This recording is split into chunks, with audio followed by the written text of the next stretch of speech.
Señor presidente, buen día. ¿Qué tal, Antonio? ¿Cómo estás? Bien, todo muy bien, gracias por venir. Primero que te pregunto, ¿qué pasó ayer?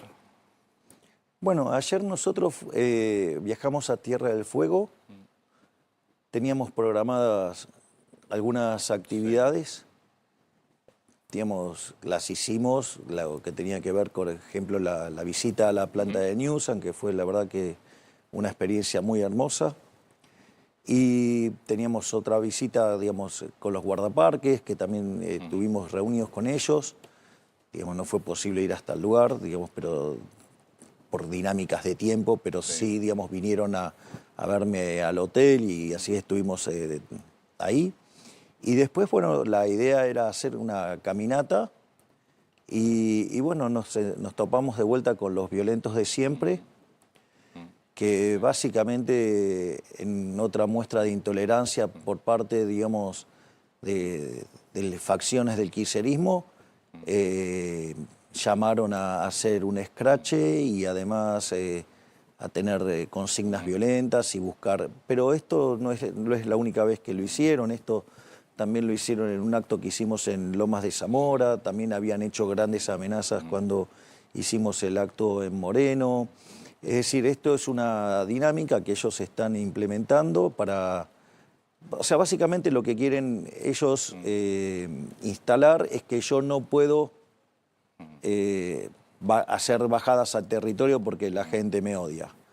La realidad es que después la información termina fluyendo, se termina descubriendo de que es un escrache, digamos, organizado por parte, digamos, de gente vinculada al kirchnerismo y donde además utilizan recursos públicos y además bloquean la seguridad. Por lo tanto, me parece que lo que están mostrando es la peor cara que tienen, ¿no? O sea, me parece que sirve para que la gente tenga conciencia que ellos que están todo el tiempo acusando a fascistas de todo el mundo, los verdaderos fascistas son ellos, porque los que no permiten que se exprese otras ideas son ellos.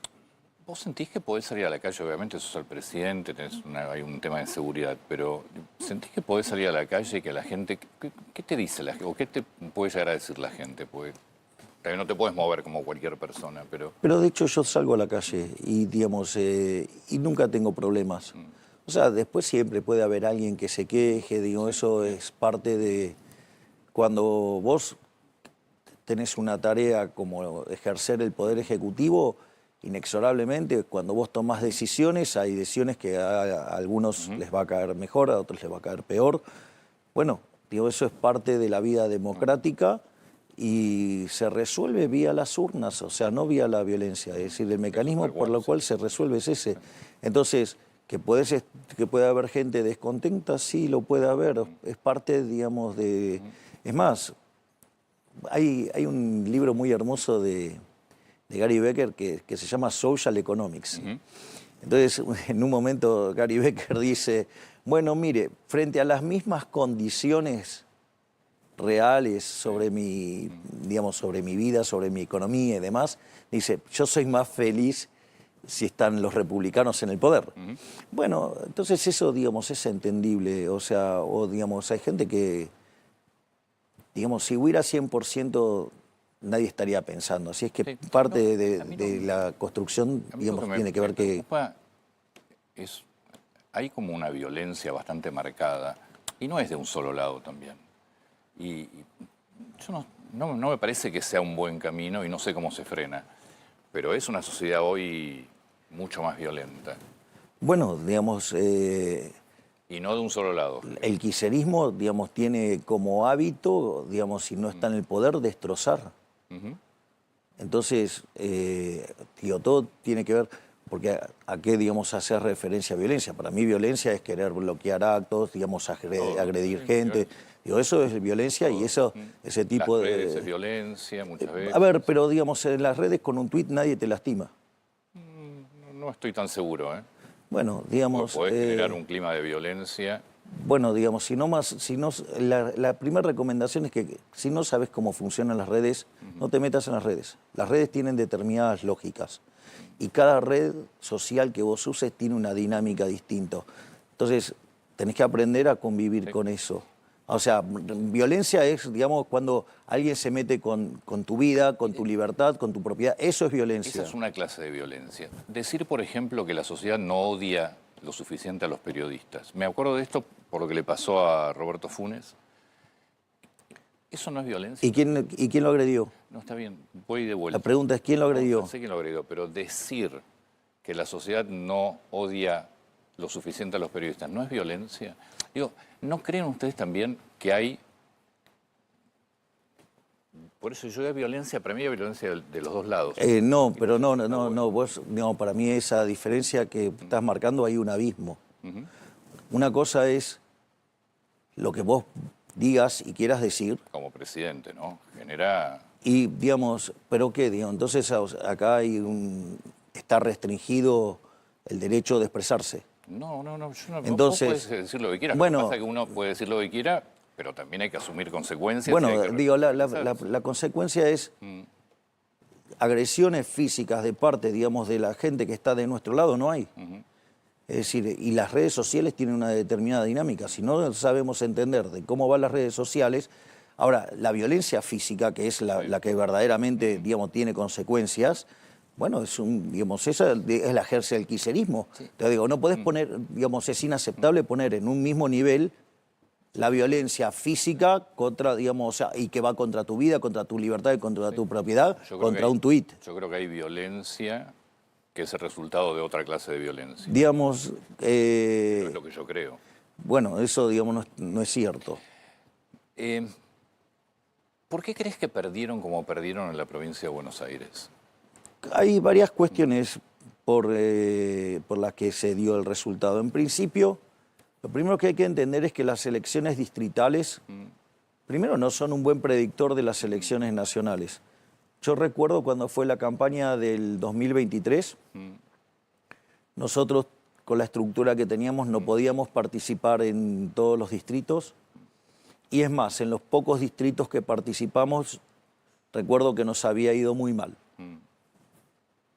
Dicho esto, lo que ocurre en una elección distrital, digamos, no tiene por qué tener corolario o implicancias en la elección nacional. Ese es el primer punto. Sí. Digo, para poner las cosas negro sobre blanco. El segundo punto era una elección donde había una disputa, digamos, territorial muy importante, donde los intendentes tenían un rol muy importante porque se jugaban la composición de sus consejos deliberantes. Por lo tanto, hicieron una elección con el formato como si fuera una elección de tipo nacional. Como si fuera la elección de las intendencias. Exactamente. Entonces, de hecho, utilizaron candidaturas testimoniales, utilizaron un montón de recursos, digamos, que están reñidos con la ética, y además se votó con un sistema electoral que permite el fraude. Entonces, digamos, se puso toda la carne al asador y obtuvieron el resultado que obtuvieron y nosotros tuvimos un 34% de los votos. Entonces, siendo una elección que no es, digamos, ejecutiva, digamos que es una elección además puramente distrital, que fue separada. Ahora, yo te hago una pregunta. ¿Vos sabés con cuánto ganó la provincia en el 2015 María Eugenia Vidal? No tengo tanta memoria. Con 37%. Sí, elección a gobernador, no era esta. Está bien, pero lo que digo es, nosotros sacamos 34%. ¿Que podríamos haber tenido mejor desempeño en algunas secciones? Sí, digamos, y que podríamos haber hecho cosas mejores, sí, pero cuando vos mirás cómo quedó la composición de la Cámara, bueno, digamos, la composición tanto de la Cámara de Diputados como de la Cámara de Senadores a nivel provincial, la mejora es sustancial.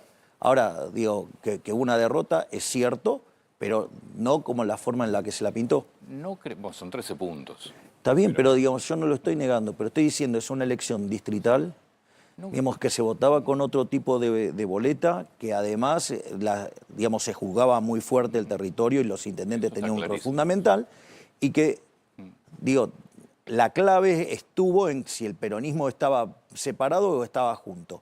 O sea, cuando fue separado, digo, pasó con la elección de Vidal, ganó con 37%, o sea, nosotros tuvimos 3 puntos de eso. O sea, entonces si nosotros hubiéramos achicado en algunos distritos las diferencias, nos hubiera ido mejor. ¿No crees que también la gente votó, entre otras cosas, porque no siente que le esté yendo bien? A ver, hoy la situación, digo, Argentina, lo primero que hay que tener en cuenta es que Argentina no está en el paraíso, pero que tampoco viene del paraíso. No, bueno, pero esto es un tema no menor, Antonio. Es decir, Argentina, cuando nosotros asumimos, teníamos la combinación de las tres peores crisis de la historia argentina. Teníamos un desequilibrio monetario que era el doble del que teníamos en la previa al Rodrigazo. Para aquellos que son muy jóvenes, en el año 1975 se generó un proceso en el cual, digamos, había un montón de controles. Cuando las cuentas no dieron más, hubo que liberarlos. Y eso hizo que la tasa de inflación se multiplicara por 6.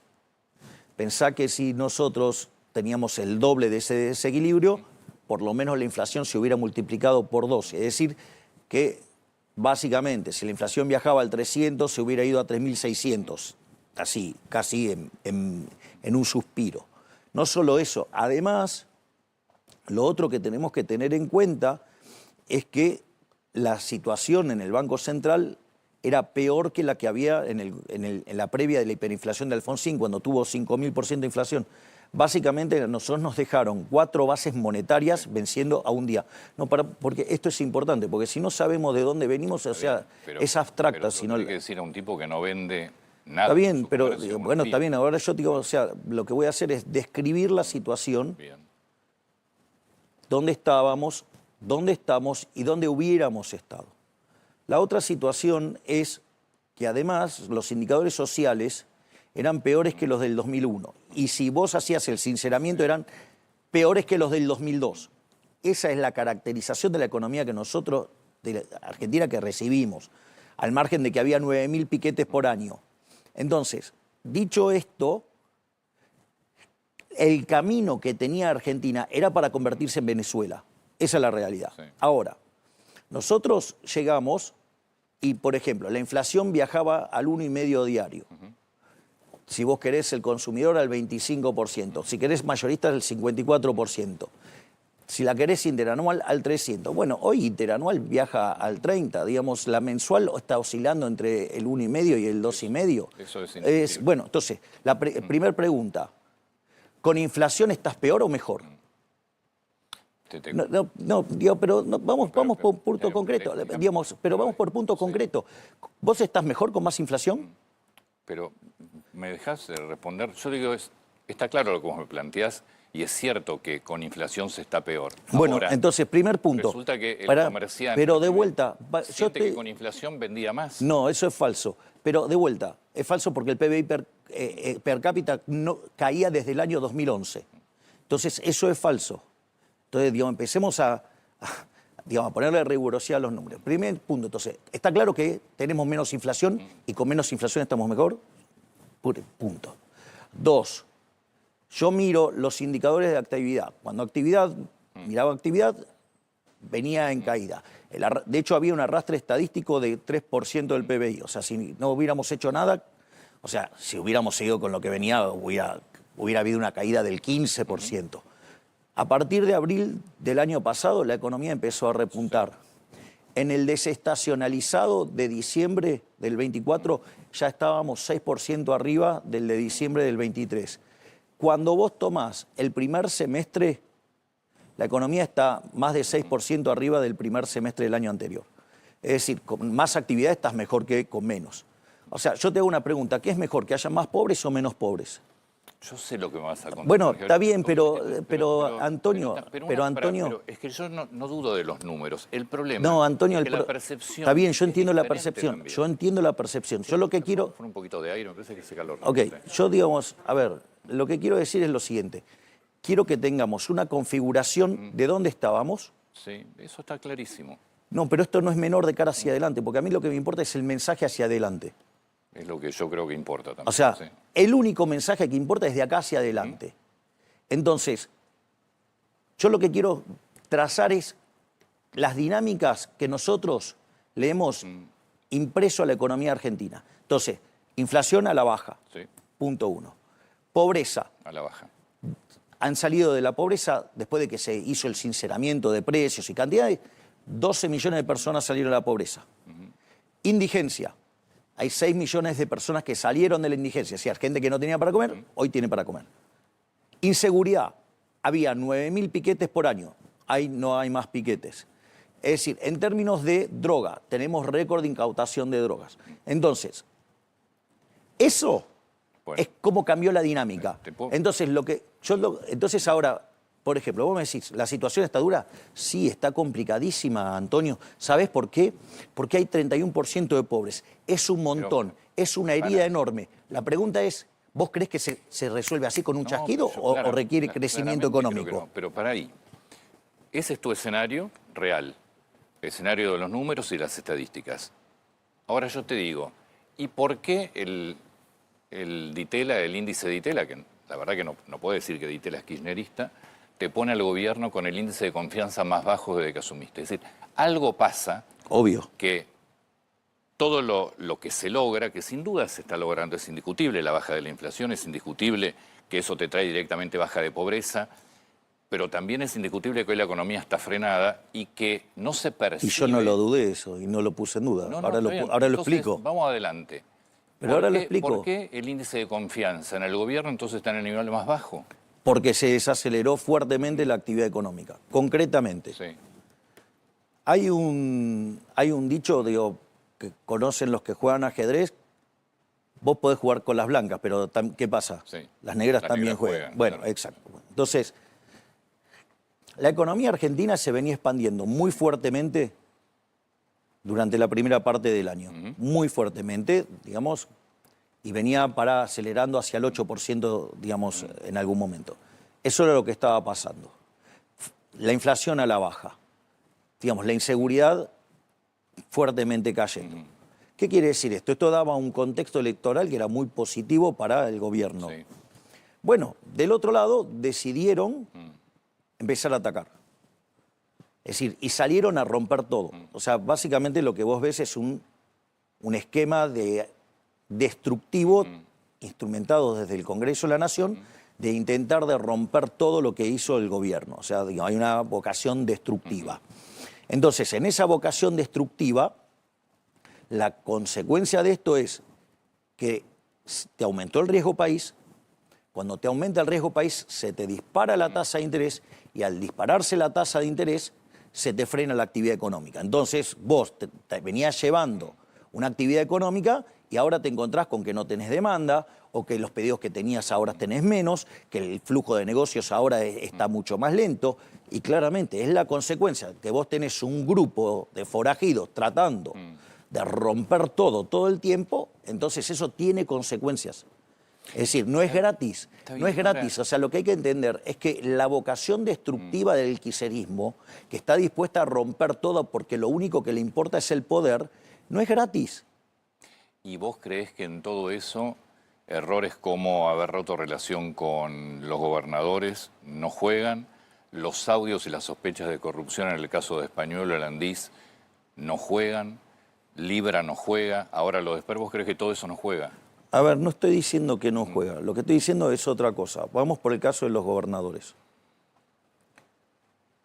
Lo que hay que entender, digamos, cómo funcionan estas dinámicas. Esto es muy importante. Nosotros con los gobernadores, con los que tenemos afinidad, seguimos teniendo una excelente relación. De hecho, podés ver cómo la agenda, digamos, de Lisandro Catalán, nuestro ministro del Interior, está muy activa, digamos, o sea, cómo funciona la agenda del jefe de gabinete Guillermo Francos. Pero una de las cosas que pasa es que vos estás en un año electoral. Y aun cuando vos seas parecido, digamos, vas a tratar de exacerbar esas diferencias porque es un año electoral. Si en el medio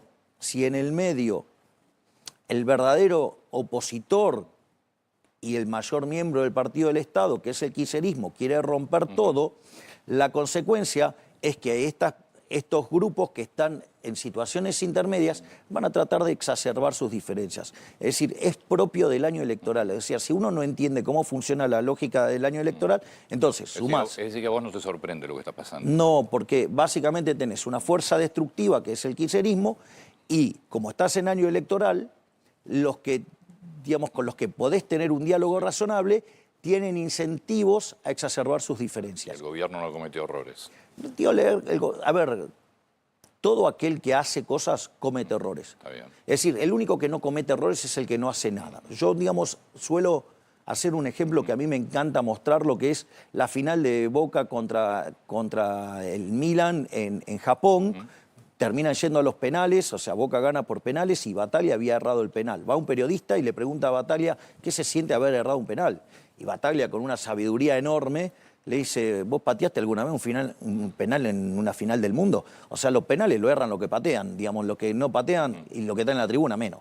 Entonces, a lo que voy es lo siguiente, es decir, cuando vos haces, hay chance de que cometas errores. Y si haces mucho, bueno, también, digamos, tenés chance de cometer muchos errores. O sea, eso es, digamos, lo electoral. No voy a escapar de ninguna de las preguntas, porque me hiciste varias. Sí.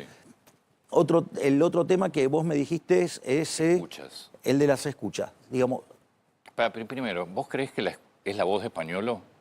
¿O vos dijiste en un momento inteligencia no, artificial? a mí no me importa si es o no la voz de España. Voy a ir al core. Sí. Voy a ir al core. El core es que lo que dice es falso. Okay. Primer punto, o sea, lo que dice es falso, independientemente que sea o no la voz de él, independientemente de si la escucha es ilegal o no. O sea, no me importa, de eso no me importa nada, digo, te diría técnicamente. Lo que sí me importa es que lo que dice es falso. Básicamente, en política, digo, quizás la gente no lo sabe.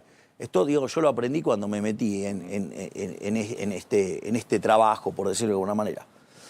Hay mucha gente que se dedica a hablar peste de otras personas. O sea, Sí. de hecho, Era un funcionario tuyo, ¿eh? está bien, pero, a ver, es muy normal en política que vos te vayas encontrando con personas que se juntan con otras personas y se ponen a hablar pestes de todo el mundo y después, digamos, no hay ninguna prueba de nada.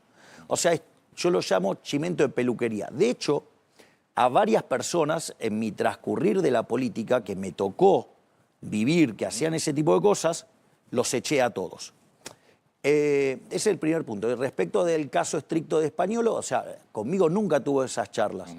Digamos, o sea, las que eran los domingos, te imaginas que hablábamos de ópera y demás, Sí, sí, sí. y las que y después hay un trabajo que él había hecho que era muy bueno, que era todo el tema del combate al antisemitismo. Y ese fue un trabajo, digamos, en el cual, digamos, yo estaba involucrado muy, muy fuertemente en ese tipo de cuestiones. Dicho esto, ahora, después hay otra serie de temas, que es el montado de una red de espionaje paralelo, o sea, digamos, que espiar a una persona está mal, y encima además, o sea, te pusiste a espiar al Poder Ejecutivo. Es decir, en ese sentido yo ya había hecho antes una denuncia sobre Jorge Rial y Mauro Federico, donde básicamente Mauro Federico termina confesando de que a pedido de Rial habían montado una red de espionaje, digamos, para hostigarme con mis perros. Pero dicho, o sea, o como yo les digo, mis hijitos de cuatro patas. Pero decime, a ver, concretamente, ¿vos confías en Españolo? ¿No crees que Españolo puede ser un funcionario o un exfuncionario corrupto? A ver, lo que yo digo es lo siguiente: si él hubiera visto eso, Sí. en cumplimiento de los deberes de funcionario público, lo debería haber denunciado. Está Como claro. no lo denunció, al tomar, digamos, conocimientos públicos esos audios, sean tomados ilegalmente o lo que fuera, que te digo de vuelta, es un elemento de 25º orden, lo desplacé porque tendría que haber hecho esa denuncia. Y además, cuando me entero que se la pasaba hablando mal de otros funcionarios, Sí. era obvio que lo tenía que desplazar. O sea, por lo tanto, es más, hasta llegan a cuestiones ridículas. Por lo tanto, la realidad es que todo eso es falso. ¿Por qué Karina no habló hasta ahora del tema? A ver, la pregunta es, yo te lo hago al revés. ¿Mi hermana es una persona que se caracteriza por hablar mucho? No, pero... Y entonces, bueno, digamos, ¿por qué no, crees que, digamos, cambiaría su forma de ser? Porque están sospechándola, ponen en duda la honestidad y hablan de una coima de un 3%. Digo, Bueno, sí, bueno, pero está bien, pero eso es absolutamente ridículo, porque vos sabés que cuando nosotros llegamos, Andís estaba bajo la órbita de, ¿cómo es? La Secretaría General. Sí, el Ejecutivo. Sí. Exactamente.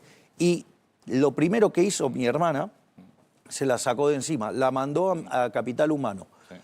Sandra dijo que no quería tener, digamos, las cosas de salud en Capital Humano. Entonces, lo que hubo que hacer es crear el Ministerio de Salud. Y de ahí, entonces, desde Capital Humano se mandó a Jefatura de Gabinete y de Jefatura de Gabinete a Salud. ¿Sí? Entonces, si vos te podés quedar con el 100, ¿por qué te vas a quedar con el 3? Es ridículo, no resiste el menor análisis.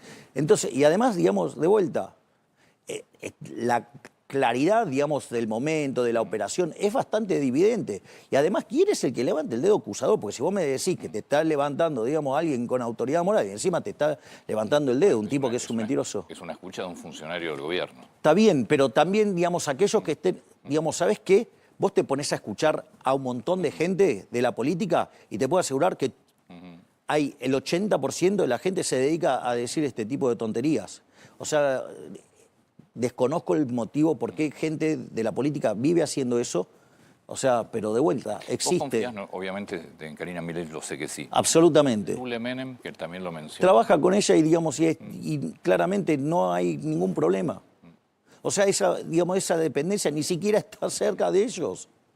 Martín Menem. Confianza total y absoluta.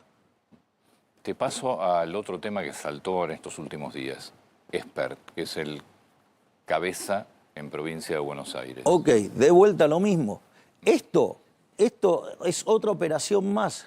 Es la misma operación que le habían hecho en el año 2019. Es diferente. Bueno, está bien, digo, pasaron 6 años. Entonces, se los ensució en el 2019, digamos, se ensució de vuelta en el 2021. O sea, eso es recurrente. Entonces, digo, es parte de la metodología con la que, en realidad, hay digamos... Esto, está bien. Esto es una denuncia nueva que habla de una cifra de $200.000 Sí, mira, ligado al nombre de Espert. mira, yo te voy a decir algo. La causa en los Estados Unidos. También, digamos, yo escuché a alguien que hablaba de una cifra de 7, digamos, dígitos en dólares y agarraba y daba especificaciones de cuándo había sido eso, dónde. Y lo peor de todo es que yo había estado en ese lugar y era todo falso. De hecho, digamos, se hizo la demanda Espert y la ganó. Entonces, digo, de vuelta, chimento de peluquería, operaciones para ensuciar, Bueno, es parte de las... Pero es que esto es parte... Lo que pasa es que no es un chimento de peluquería, es una causa de Estados Unidos. Bueno, está bien. A ver, que avance la justicia, que avance la justicia. Es decir, digo, lo que sorprende es que esto justo aparece ahora, en este contexto. Son cosas, digamos, raras, ¿qué querés que te diga? Digo, ya fueron por eso en el 2019, después por el 2021. O sea, entonces te meten todo este ruido de vuelta en el periodo electoral. A ver, no nos olvidemos. Enrique Olivera en el 2005, de Narváez en el 2009, a la señora Bullrich en el 2017, digamos, se lo hicieron a Espert en el 19. Digo, es parte, a ver, es parte de la franquicia. El socialismo del siglo XXI, no, porque hay que entender que es algo más amplio, tiene esta metodología. O sea, los tipos trabajan y construyen sobre esto. Y es una metodología que la tienen desarrollada hace 35 años.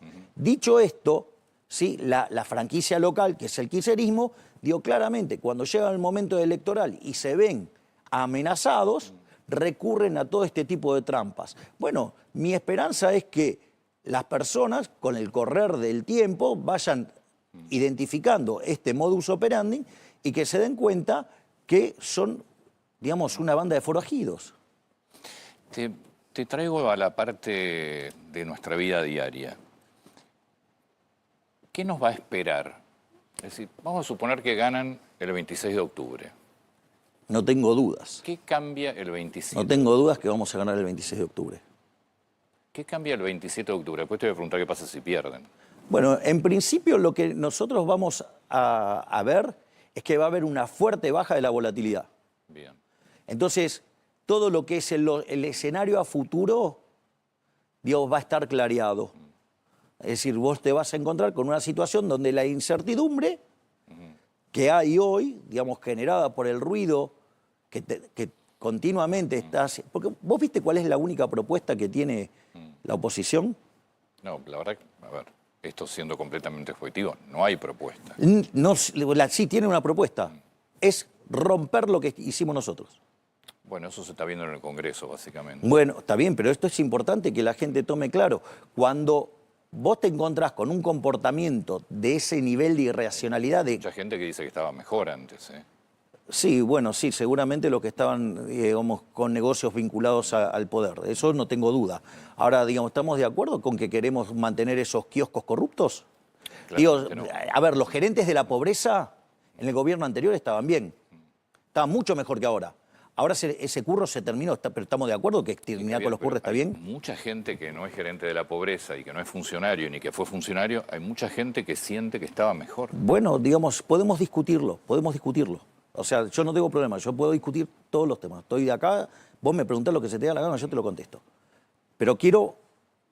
Entonces, te vas a encontrar con una situación donde vas a tener un derrumbe de la incertidumbre. Eso lo que va a permitir es recuperar el horizonte temporal y que vos empieces a tomar decisiones en función de una mejor perspectiva. Porque la perspectiva que trae nuestro modelo es que hacia adelante haya menos inflación, que haya menos pobres, que haya menos indigentes, digamos que terminemos de extirpar el problema de la inseguridad, ¿sí?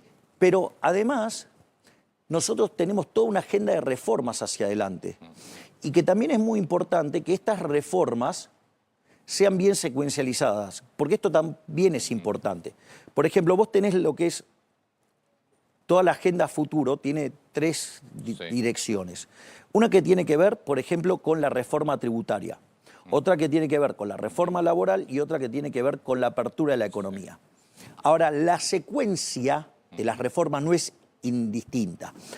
O sea, yo no puedo arrancar con la reforma externa, o sea, con la apertura. ¿Por qué? Porque si yo abro la economía y no te bajo los impuestos, eso va a pegar sobre el mercado laboral y eso puede pegarte, ya sea o porque bajan los salarios o porque se pierde el puesto de trabajo o ocurren las dos cosas a la vez.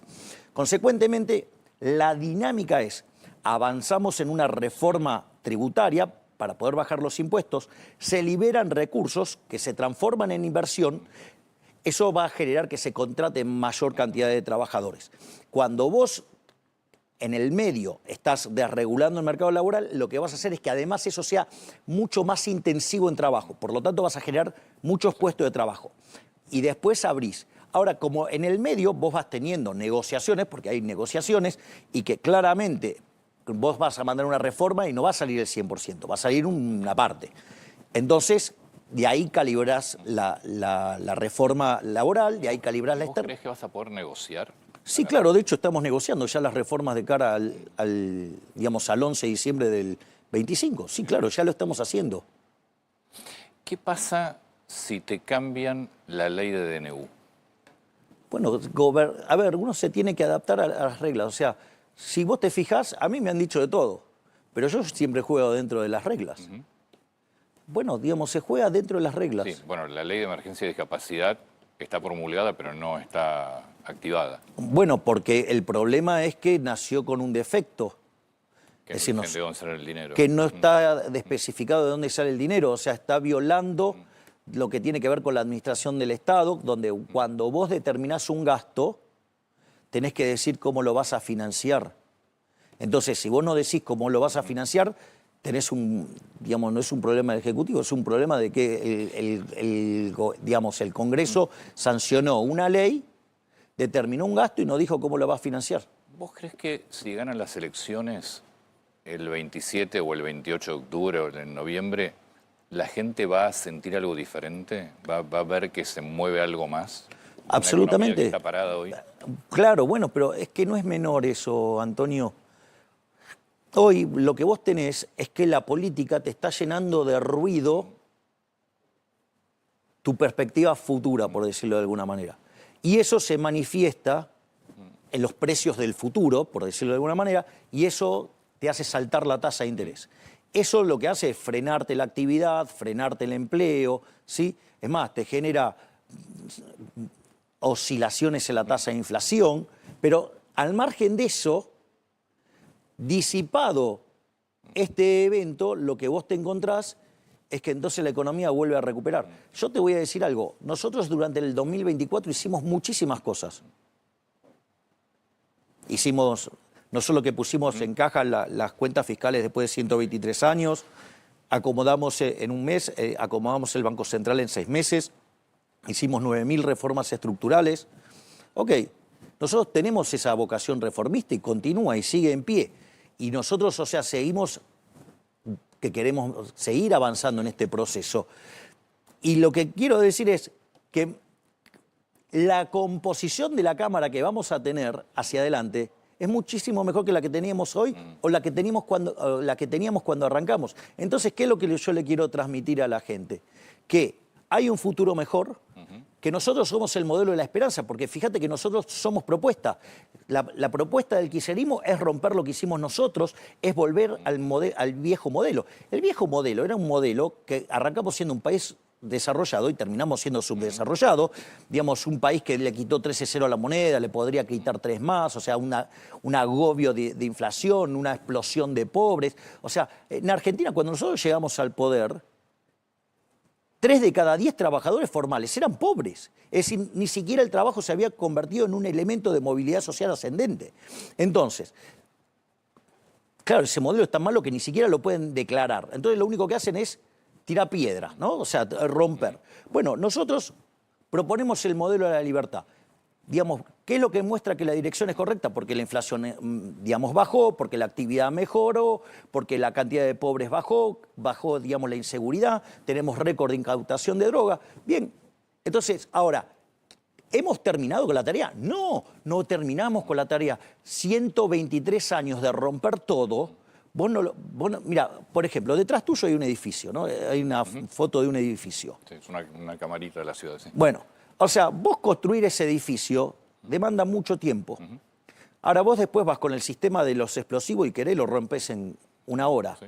Digo, viene Bombita Rodríguez y te lo dinamita y te lo hace caer en 1 hora, por decirlo de alguna manera. Entonces, lo que quiero decir es que construir demanda tiempo, demanda tiempo. Es decir, nosotros comprendemos, valoramos, ponderamos el esfuerzo enorme que están haciendo los argentinos, porque nosotros nunca dijimos que iba a ser fácil, jamás dijimos que iba a ser fácil, pero digo, la dirección es la dirección correcta, y no solo eso, la verdad es que estamos a mitad de camino, entonces estamos en un momento bisagra, es decir, entonces que hagamos que valga la pena el esfuerzo, porque nosotros estamos acomodando todo el desastre que dejaron. Y ya no solo, digamos, de lo que fue el desastre del gobierno de Alberto Fernández. Estamos arreglando el desastre de 123 años. Entonces, bueno, ok, pero estamos a mitad de camino. Digo, todavía falta, digo, esto no está terminado de vuelta. 31% de pobres, ¿sabes qué? Es un montón, es horroroso, es inmoral. Estoy de acuerdo. Pero es fruto, digo, de las malas políticas porque Argentina era un país desarrollado cuando arrancó el siglo XX. Entonces, nosotros vinimos a cambiar eso. Los resultados dicen que vamos en la dirección correcta. ¿Está terminada la tarea? No, falta un montón. Pero, digamos, lo que tenemos que hacer es cruzar el río. Hay que cruzar el río. O sea, y estamos en eso. Entonces, lo peor que podrías hacer es que estando en la mitad del río quieras volver para atrás. O sea, sería, digamos, demencial, sería suicida. Porque volvés a todo lo que no querés. ¿Eso sería perder las elecciones? Eso, digamos, hay que ver, digamos, a qué se llama perder. Digo, la verdad que lo que cuenta es cómo te queda la composición de la Cámara. Es decir, digamos, más allá de la pirotecnia, de cómo termine los porcentajes, lo más importante es cómo termina la Cámara.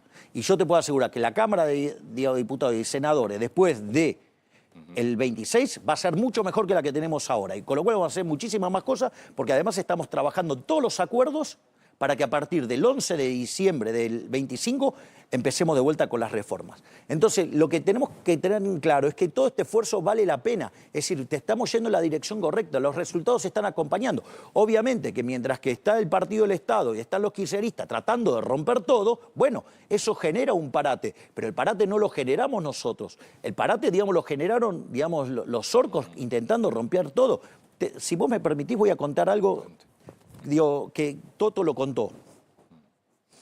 Nosotros, allá por septiembre, octubre del año pasado, nosotros habíamos lanzado la dolarización endógena.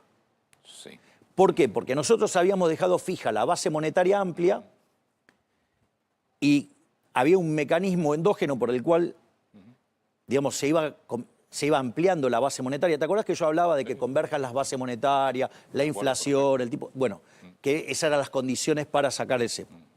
Y una de las cosas que nosotros vimos es que ese proceso, la gente no estaba llevando a cabo la dolarización endógena. Le habíamos dado entonces, lo que nosotros planteábamos que era un problema que en algún momento se nos iba a restringir la cantidad de dinero y, digamos, nos íbamos a meter en una situación de deflación o de matar la actividad porque justamente la economía no se monetizaba.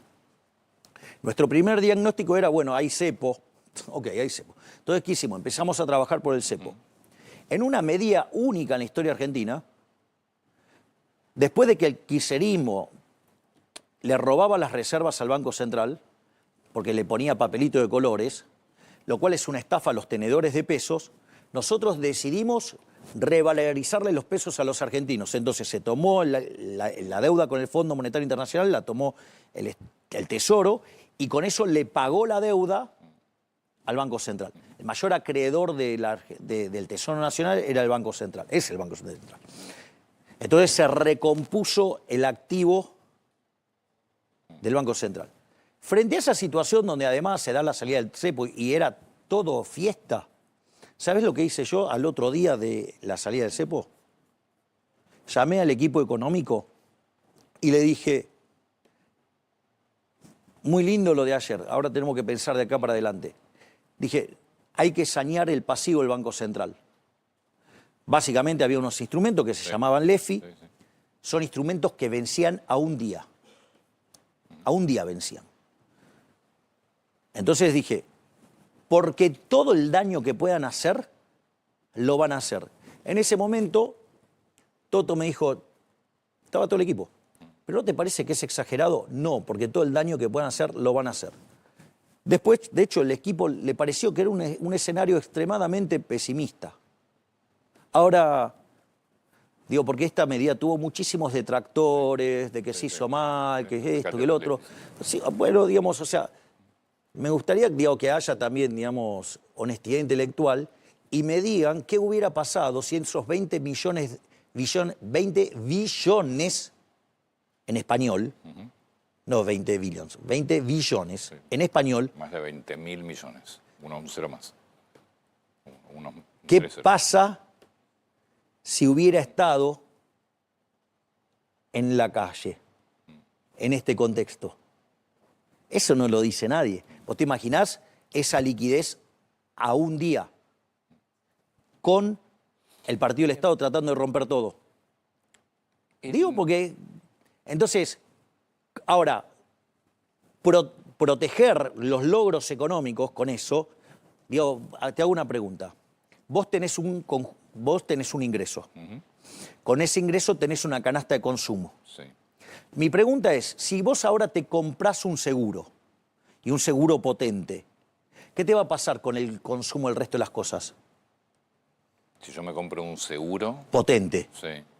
O sea, te vas a gastar una buena cantidad de plata. Voy a dejar de consumir una serie de cosas porque no me alcanza el dinero. Bueno, exactamente. Digamos, nosotros proteger el equilibrio macroeconómico que protege a los argentinos, digo, fue un seguro, ¿sí? Y obviamente, si el siniestro se presentaba, Sí. que efectivamente lo estás viendo, iba a tener consecuencias en la tasa de interés y en el nivel de actividad. Pero podemos cuidar a los argentinos. Digo, esto no es un tema menor. Es decir, ¿sabes lo que? Gobernar es tomar decisiones. Y las decisiones, a diferencia de cómo se analiza la política en Argentina y a diferencia de cómo en general la miran desde los medios, desde la política y desde distintos lugares, no es estática, no es que vos tomás una decisión y se terminó el partido. Nosotros, si hay algo que se caracterizó, y esto durante la primer parte de nuestro, digamos, primer año, básicamente que era, nosotros solíamos explicar mucho el tema de los árboles decisorios. Es decir, nosotros tomamos las decisiones en función de árboles decisorios. Entonces, a veces, una decisión de corto plazo no se entiende porque no se entiende lo que está detrás. Hay cosas que se ven y hay cosas que no se ven. Te lo voy a hacer con un caso más simple. Probablemente una de las cosas que más se me suele achacar de haberla tirado a la tribuna es mi discurso en Davos 1 y mi discurso en Davos 2. Digo, agarremos, hacemos todo el rastreo, digamos, de lo que dijeron periodistas, políticos, todo era, la había tirado a la tribuna. El impacto de Davos 1 fue tan fuerte que me posicionó como el máximo referente, la ciudad de la libertad en el mundo. A raíz de eso me permitió hacer un montón de cosas en materia de política internacional. Y eso nos permitió pues, que, por ejemplo, el Fondo Monetario nos permitiera hacer la limpieza del activo. Y digamos, si ahora tenemos que un fuerte endorsement, un apoyo nunca visto en la historia del presidente de los Estados Unidos, Donald Trump, y que en materia de economía tiene 3 operaciones atrás. Tiene un swap por 20.000 millones de dólares, que en caso de que Argentina necesite los fondos, Estados Unidos nos da el dinero para honrar la deuda. Por otra parte, tiene la posibilidad de que el gobierno de Estados Unidos compre deuda en el mercado secundario y que podamos compartir los beneficios entre lo que es el precio de mercado y el precio de la par. Y además, también la posibilidad que el gobierno de Estados Unidos no financie de manera directa. Entonces, vos fíjate, así como nosotros construimos el blindaje, digamos, o el salvataje o el seguro sobre la cuestión monetaria, también lo hicimos sobre el financiamiento. Es decir, nosotros, vos te das cuenta, nosotros ya tenemos cerrado el financiamiento del 26 y estamos buscando cerrar el del 27. Sí, todo eso, si lográs hacer acuerdos políticos, que es una de las condiciones que pone Estados Unidos. Pero de vuelta, a mí lo que hoy no lo tenés. A ver, vamos a esto. Digo, la pregunta, yo cuando digo todas las cosas que dicen, digo, a mí me gustaría que me lo vengan y me lo cuenten a mí, que yo estaba sentado en esa reunión. ¿No te pidieron acuerdo político? A mí no me hablaron de eso. ¿No te pidieron swap con China? No, eso es falso. Eso es falso. O sea, no te pidieron ni que termines el swap con China y que te quedes solamente con el swap de Estados Unidos, ni que armes una estrategia de acuerdo político con gobernadores. Sí, básicamente eso tampoco lo pidieron. No. Digamos, a ver, el motivo por el cual nosotros recibimos el apoyo es un apoyo geopolítico. El resto son operaciones domésticas para levantarse el precio, para meter presión mediática y para poder negociar las otras partes de un lugar mejor. Preguntas concretas. ¿Es este el gabinete que imaginás va a seguir después de octubre? Bueno, ¿Sería una segunda etapa del gobierno? A ver, en principio, no. A ver, en principio, digamos, va a haber recambios porque, digamos, está bien. Más allá de los dos, Petri va a ganar, digamos, en la provincia de Mendoza y lo va a hacer con amplitud, y la doctora Bullrich va a ganar en Cava con amplitud. Más allá de esos nombres. Bueno, digamos, a la luz de esa situación y los cambios que tengo que hacer por motivos forzados, a mí me lleva a tener que recalibrar el gabinete para que mantenga equilibrio. O sea, lo que tiene este gabinete es que es un gabinete muy compacto y que trabaja muy bien juntos. Entonces, lo que yo, digamos, lo que tengo que volver a hacer es que volver a crear otro equipo que tenga esta compacidad.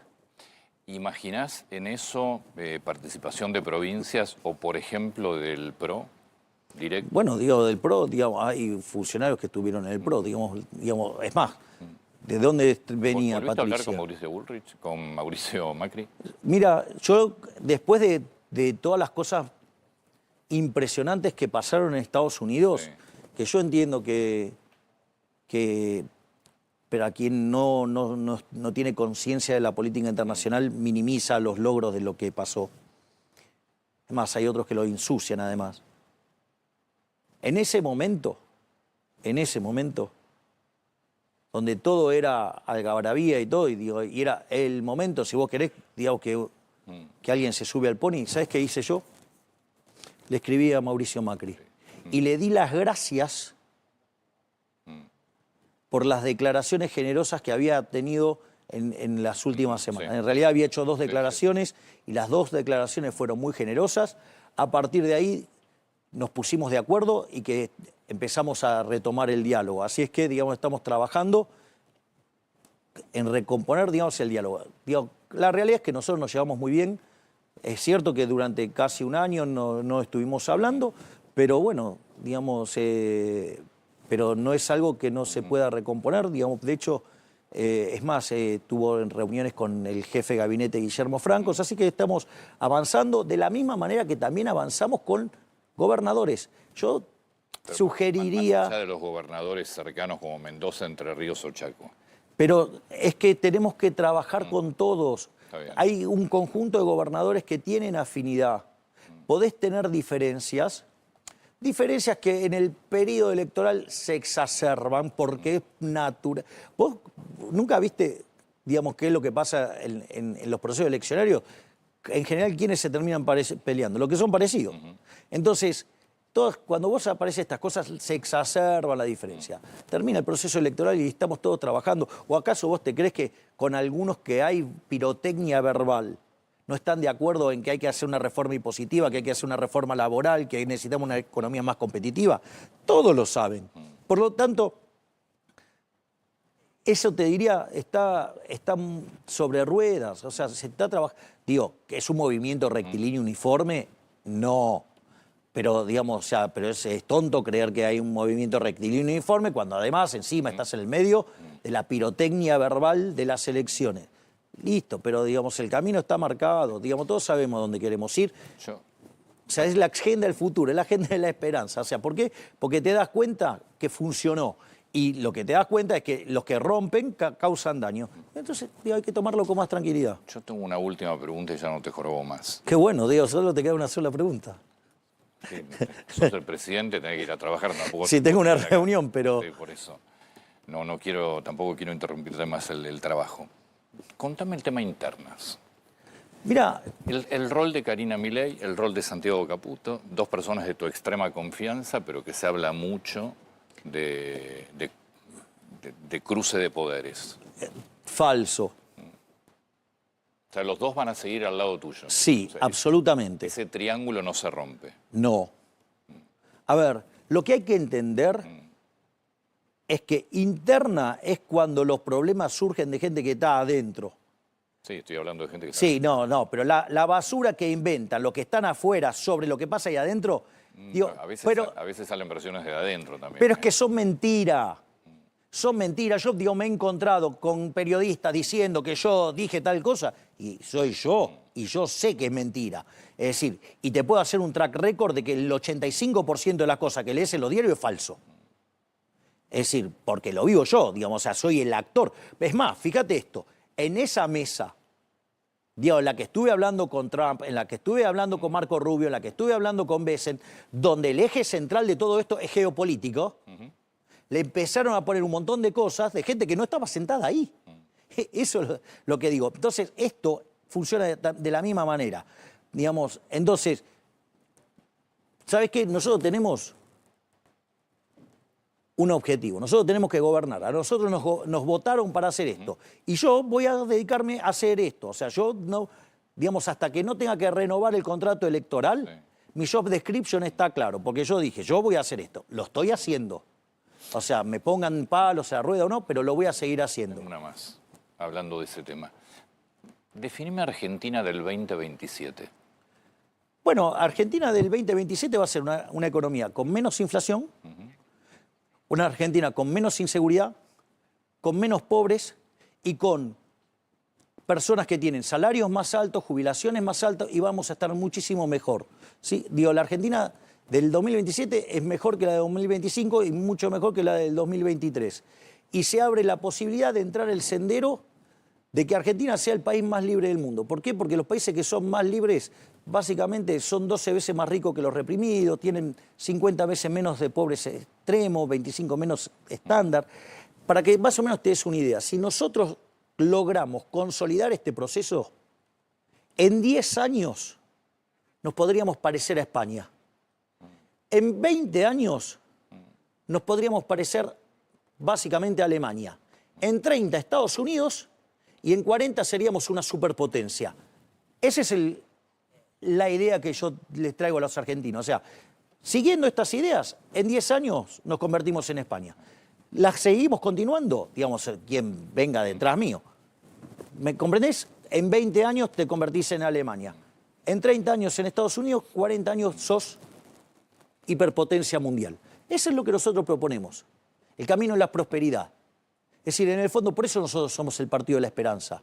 Y lo que hay que saber, que nada es gratis, que los atajos que te propone la política siempre terminan mal, porque Argentina viene aplicando los atajos, hace 123 años salió todo mal. Y en el camino a la prosperidad, ahora sí te dejo, te juro, ¿no crees que el tema Garrahan y el tema discapacidad fue un error del gobierno no haber avanzado con proyectos propios y no llegar a esta situación? Dos temas que son completamente sensibles y además completamente reales. A ver, yo te hago una pregunta. Nosotros queremos que, por ejemplo, las personas que reciben pensión de discapacidad tengan pensiones muchísimo más altas. Duplicarlas o triplicarlas. Ahora, la pregunta es, cuando nosotros llegamos había... 1.200.000. Sí, y cuando arrancaron eran 70.000. Sí, hace 20 años. En el 2003. Sí.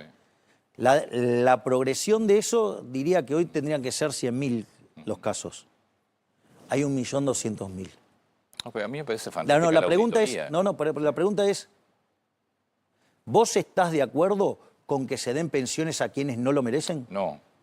Entonces, vamos por partes. Pero también creo que después de casi 2 años de gobierno tendrías que tener la auditoría recontrahecha. A ver, quiero ir por partes. Dicho esto, nosotros tenemos como intención que aquellos que verdaderamente necesitan las pensiones, subírsela lo más posible. Ahora, la vida tiene restricciones, hay algo que se llama restricción presupuestaria. Entonces, lo que tengo que hacer es, básicamente, ahorrar los recursos donde no deberían estar y digamos, redireccionarlo hacia los que quieren. Bueno, es lo que estamos tratando de hacer. No es tan fácil y demanda tiempo y es más, hay auditorías en cursos, o sea, es más, la agencia está intervenida por el doctor Vilches, o sea, estamos avanzando, o sea, se está trabajando fuertemente, pero esa es la verdad. Ahora, ojo, porque así, digamos, también había escondido detrás de eso maniobras políticas. Y cuando vos tocas, una de las grandes virtudes del socialismo del siglo XXI, y en especial en la franquicia local, que es el kirchnerismo, es que esconden los curros detrás de causas nobles. Entonces, cuando vos vas a tocar al corrupto, dicen, vos estás atacando la causa noble. Y eso es mentira, porque en realidad lo que nosotros decimos es, tenemos recursos finitos. Si podemos determinar a ciencia cierta quiénes son los que verdaderamente necesitan la prestación... Sí, pues ya son 2 años, bueno, prácticamente. Bueno, digamos, del otro lado también tenés la máquina de impedir, Antonio. O sea, esto, digamos... ¿Y el Garrahan es lo mismo? Es la misma lógica. De hecho, digamos, fíjate cómo se fueron recomponiendo los ingresos del Garrahan. Entonces, y además fue de las partidas que más subieron. O sea, no es que... Porque vos lo que tenés que hacer es mirarlo en relativo a las otras partidas. Entonces vos, por ejemplo, me podés decir, no, bueno, pero le dimos 250% para redondear. Y te parece poco. ¿Sabés cuánto subió mi sueldo desde que asumí a hoy? Nada. 0. Tengo frisado digamos, al Poder Ejecutivo. Y bueno, digo, con lo cual, digamos, o sea, yo sé lo que es hacer esfuerzo porque lo estoy haciendo. Es decir, yo no ajusté mi remuneración. Sí.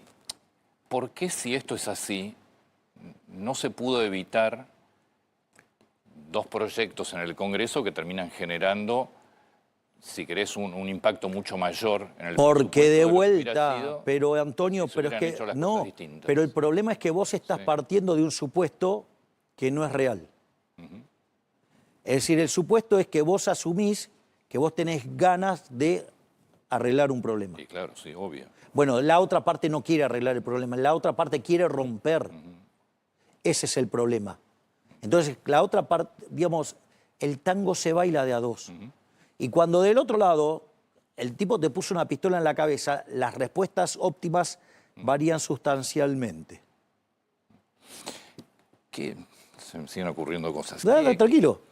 ¿Qué le dirías a los productores que escucharon que las retenciones bajaban a 0 y terminaron viendo que terminó siendo un negocio básicamente para 4 o 5? Falso. No, falso no, pasó eso. Falso. Falso. Las de granos, pues las de carne. Falso. Sin cupo. Falso. Se anuncia una norma. Sí. ¿Qué es? Hay que liquidar, o sea, vos era un cupo de 7.000 millones de dólares O a finales de octubre. o al 31 de octubre. Lo que ocurriera primero. Se marca una regla. ¿Sí? Esa regla, cuando una de las restricciones se dispara, ya estás. Sí. Queda ahí, ok. Entonces, se llegó a 7.000 millones, cortó. Sabemos claramente que los productores en general a esta altura no tienen permitido. Pará un poco, dame un segundo. Sí, dale. Vos, en realidad, la exportación se hace vía comercializadoras. Ahora, ¿vos sabés cuánto, antes de la medida, sabés cuánto estaba la tonelada de soja para...?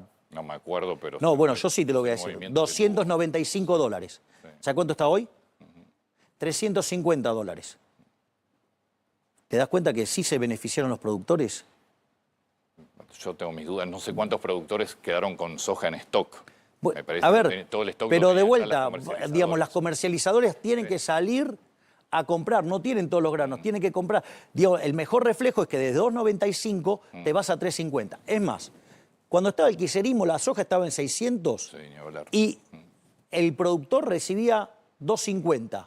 Hoy en Chicago está a 400 y recibe 350. Es el precio más alto de los últimos 25 años. Entonces, que los medios quieran sembrar Pará. discordia... No, los medios no, los productores y los No, bueno. representantes de las entidades agrícolas. Bueno, digamos, puede ser que algunos hayan tenido incentivos políticos para decir cosas que son falsas. Bueno, es decir, tío, es más, ¿querés tenerla al detalle? Invítalo a Juan Paso y te lo explica a la perfección. Te lo explica. ¿Y hacia adelante con el tema retenciones? La idea hacia adelante es siempre bajar impuestos. Mi idea es, pero de hecho, nosotros le hemos bajado 43 cargas al campo. Digo, tendría que buscar la lista. Digo, son 43 mejoras que se le dio de manera directa al campo. Es decir, con lo cual, yo odio las retenciones. Odio las retenciones. Pero siempre, ¿qué dije cómo voy a hacer para bajar los impuestos? Mira, hay dos impuestos en Argentina que son siniestros Sí. a nivel nacional. Ingresos brutos. No, eso es a nivel provincial. Y eso se tienen que hacer cargo los gobernadores.